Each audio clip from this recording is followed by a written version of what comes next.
So as the assistant operator, the first thing I'm doing when I'm getting to the winery is make contact with the winemaker. So I'm taking the sheet that they gave us ahead of time, confirming with them to make sure that that is all the wines that we're doing, confirming the order of the wines we're doing, the packaging goods for each one of those wines, just making sure that everything is lined up and ready to go, and making sure that nothing has changed. Okay, so as the second person, our job is basically, while the first person is setting up the steamer, we're unloading everything and getting everything set up. So I already have removed the pump from the trailer. So I'll show you setting that up, all the fittings that we put on that, and as well as all of our hoses. So I know for this location, since we bottled here before, that I need to move this pump down towards the winery.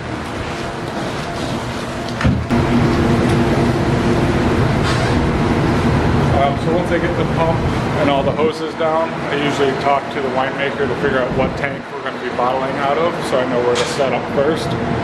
This is our mock tank that we're going to be bottling out of. So I will be starting to set up off of this guy. Okay, so we're at the location of where our pump is going to be living for this bottling. So the first thing that we need to do is set up our attachments to our pump. We run multiple different T setups. I'll explain why we use these. So this is the setup that we use for the exit side of the pump. We put a valve on it so we can basically deadhead the pressure so nothing can flow backwards into the tank, and also a gas valve, which we will show towards the end of the bottling. It helps us finish the bottling with as little waste as possible. So how these guys work, everything that we use is just a simple tri-clover connection. It's just a ribbed gasket. Each valve, each fitting, every hose, all is the same kind of connection. The gasket just sits inside there, and then you just match it up with the opposite side. We call these tri-clover clamps. These are all 1.5 inch connections. You just lock it down nice and snug. One side, and we will do the same to the other side.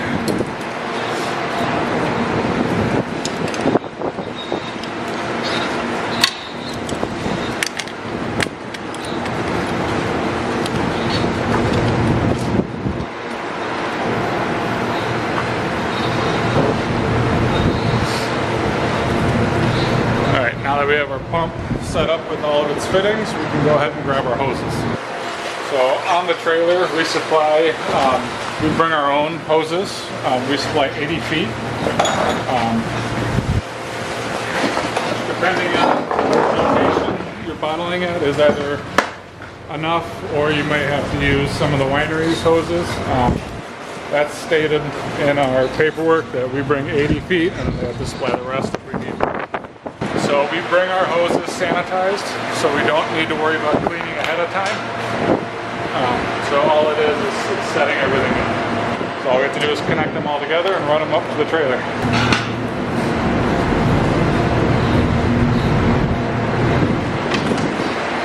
Just like before.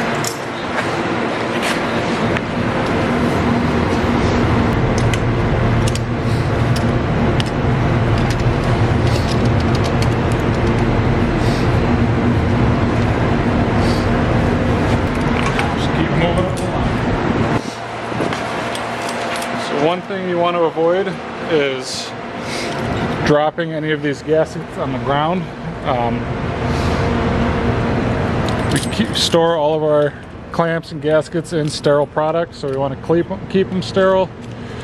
If you do drop them, either get a new one or find some sterilizer, whether it's alcohol or paracetic, and just rinse them off. You notice all of our hoses do have these rubber bumpers on them, so that is what's keeping the ends of the hoses sterile. It's keeping them off the ground. That way they're not sitting in any dirt or straight on the ground. They're all elevated. Since he is still steaming, gonna leave this one sitting back here for now, since there's no place to hook it up yet.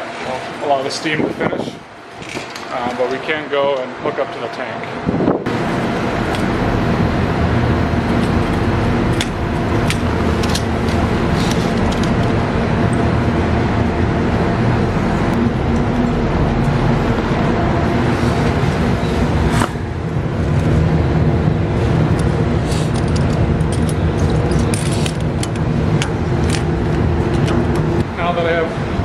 Hoses hooked up. If you notice, I have all my valves are closed. So the valve on the tank is closed. All the valves on my pump are closed. So closed is just perpendicular to the direction of flow. So the first thing I'm checking is to make sure that the tank is vented, which basically means that if there is a lid on the tank, that it's open. So this tank is an open top tank, so I don't have to worry about venting it. So I can go ahead and open the flow on the tank. That brings us to why we did this first setup. So the thing with any style of pump really is you don't want to run them dry. By dry I mean air in the pump. So this works as two metal gears turning against each other to create negative pressure to pull the wine. So what I'm doing now is bleeding the air out of this line to ensure the fact that I know that there's wine all the way up to the pump. So with this valve here, I can open this, and any air that was in that line is getting pushed out by the wine. And then I can close it, so now I know my whole supply line to the pump is full of just wine and no air. There is a little bit of loss, but anywhere you go, winemakers know every step there's a little bit of loss, and we lost maybe a few ounces. In the grand scheme of things, that's nothing. It's minuscule. So now that I know I have wine to the pump, I still have my exit end closed because I don't want anything to keep moving forward. So right now my pump is set and ready to go. The only things I have left to do is to turn the power on and connect the pump to the trailer itself. Next I will grab the power cord. It is a 3-phase pump. We do have an outlet on the trailer if need be to run the pump off of our own power. But it depends on how far away the pump has to be from the trailer. So here we do run power off of the winery itself. So I just bring this cord in, locate either my extension cord or an outlet. These guys work. There's only one way that these plugs can fit.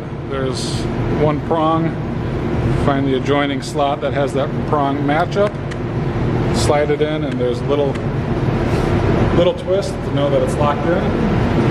We go to our pump, make sure that the power is working. It lights up, which means we're good to go. We have power. So right now the pump is set in the off position, which means there's no controller powering the pump.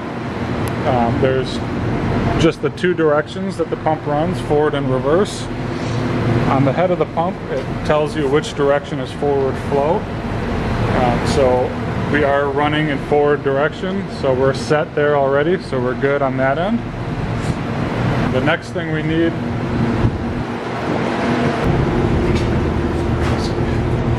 so this is what we call the pigtail. This is what's allowing the pump and the bottling line to communicate with each other. Right now they're two separate units, but by plugging these units in together, we can control the pump off of the bottling line. So we'll run this line out now. This is set up, but we won't plug anything in until we're ready to actually run.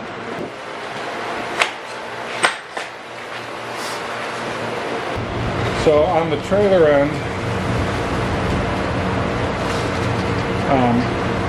there's two different ends on them, clearly different sizes. One's male, one's female. The female will correspond to the male end inside the trailer. Which is this plug here that's hanging off the wall. Just like our our pump power, there's only one way. There's two different size slots, two different size openings. There's only one possible way for them to fit, and then that same little twist. Alright, so now that we're plugged into the trailer, bring our pigtail down to the pump, and I'm not going to plug it in yet until we're ready to actually bring wine to the trailer. But just like before, it has 3 prongs and coinciding slots in the pump. So I will just leave this here for now until we're ready. So if we were using power off the trailer for our pump instead of the winery's power, right next to the main power source for the trailer is a built-in 3-phase power plug. So if we wanted to, we could run completely independently. But since the location of the pump here, it's easier just to run a cord indoors rather than stretching one all the way out to the trailer, so we do that instead. Now that we have our pump hooked up, we have our pigtail ready to go, our tank is vented, I'll continue setting up the outside stuff. So this is the end of the trailer where all of the hands-on workers will be. So we need to set up our box conveyor belt, basically.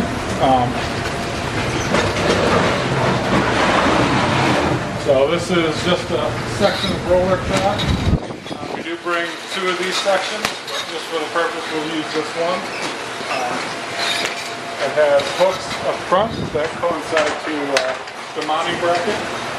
They slide in.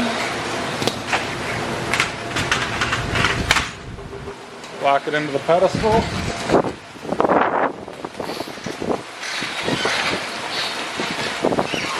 And then this plate is basically a stop. So it allows the box not to slide off the back end of the track. So really simple, 2 little slots that just slide over the track rail, and now when the box comes down the roller, it won't come flying off the end. It has something to stop against. What I connected the track to is the automatic box taper. So at this point, I would be sizing this. So what I need to do is get a box that we're going to be actually bottling. So whenever you get to a winery, this is where the person who is going to be packing the boxes will be standing. So as bottles come down the track, they're grabbing them, putting them in the box, folding them up, and pushing them through the taper. So this taper does have the capability to tape the top of the box and the bottom of the box at the same time. These boxes come pre-taped on the bottom, so we don't need to worry about taping the bottom. So we can actually just pull this tape out of the way so we're not wasting it. So all I did was get the tape out of the mechanism. The mechanism can stay there. It doesn't really slow anything down. It'll just roll over the top of it. But what we do have to do is size the side rails and the top unit. So on the side here, there's just a roller that allows these to move. So you just want to get it centered in there. You don't need it too tight, just enough so it's not going to come slopping around on you. And just lock that guy down. Same thing on the top. So if you see the front edge here, where the tape actually is coming down, that's where it's going to come in contact with the box. So same thing, we have a little wing nut on that side, which loosens it up, which allows the whole unit to slide down. So I typically put the box right before the tape. You can drop the unit down, just so it's just barely above the top of the box. And we can lock that down. So now we know our taper is set up, and we can test it. Just a simple little light switch here. Turns on the automatic belt. Granted, these bottles are empty right now, so they do need a little assistance if there's not as much weight. Just push it through. Really cold old tape. On the cup.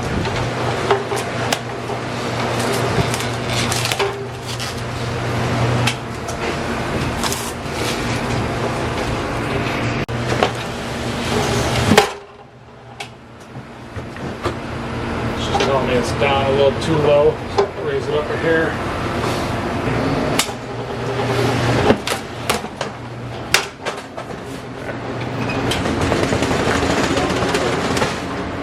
The next part that has to be done on this end. So we do have the ability to print on the boxes. So this is just a laser printer basically. Turn on the power, let that power up. There's just a little switch right underneath here, it's a little flip switch. So we have basically the ability to print just about anything on the bottle. We can do barcodes. It's really up to the winemaker what they want printed on the box. So 4 main options to choose. If you're going to be changing a message or selecting a message, you just press the message button. So right now we have the bond number, we have the vintage, the name of the wine, and then the date. So we will just call that good.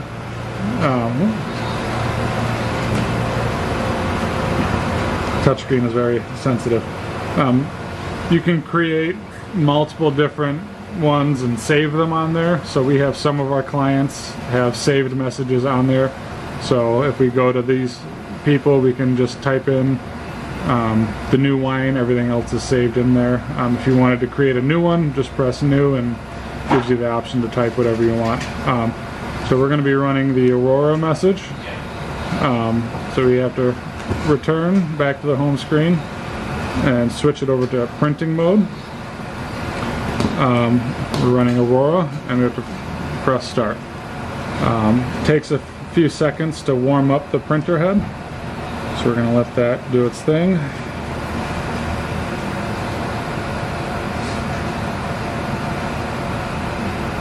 Now she's ready to go. Come back inside the trailer and test it out. Since I'm going to be running this box through probably a few times to work on the settings of the printer, I'm just going to remove the tape, just so I'm not wasting tape and constantly taping the box. So there's just a simple thumb tab right here. Just pull that back. The whole unit can swing up and out of the way, and now we're not taping any boxes shut. We have this little sensor eye. This is what's connected to the printer. That's basically seeing the box and telling us where the box is going to be and spacing the timer of when to actually print on the box. So we'll see how our placement is. We're testing to see how close we are. Let the box run through. So right now we're technically in the middle of the box, but it's not very clear, which tells me the printer's probably dirty. This is just a little microfiber towel that comes with the actual ink cartridges. You do have to change out these cartridges occasionally. So we will test this one again, and if it's still printing poorly, we might have to get a new cartridge. That's all up in the toolbox in the front. So we'll test it again. So much clearer, so that little wipe down seemed to do the trick. We'll call that good. So we do have 2 of those printers. The first one is for printing on boxes. The second one is for printing on glass.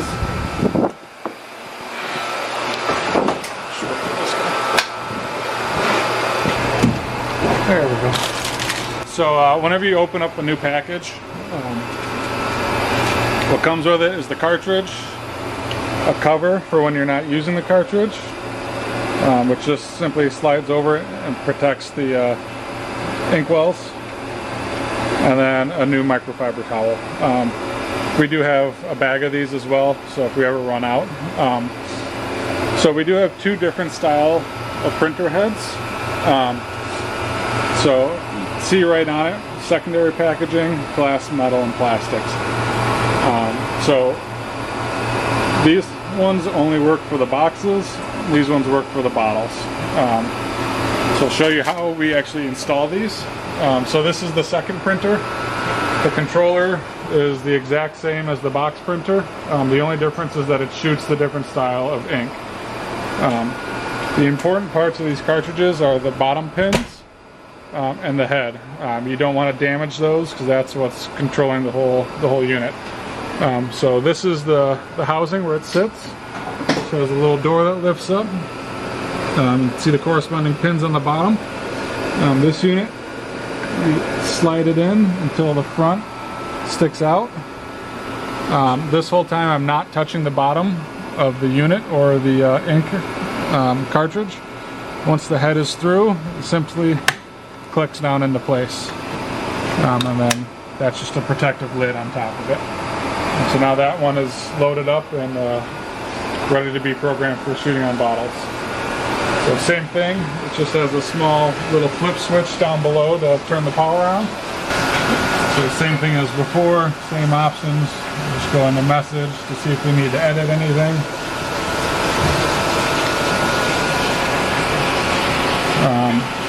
For this particular bottling, we're just putting the date on the bottle. And just like the boxes, you can print just about anything on the bottles. So that's the message that we want. So we're good to go. Just stop it and wait until we're ready to run, so it's not just constantly running. And whenever we're ready to start bottling, all we have to do is press start and check our spacing.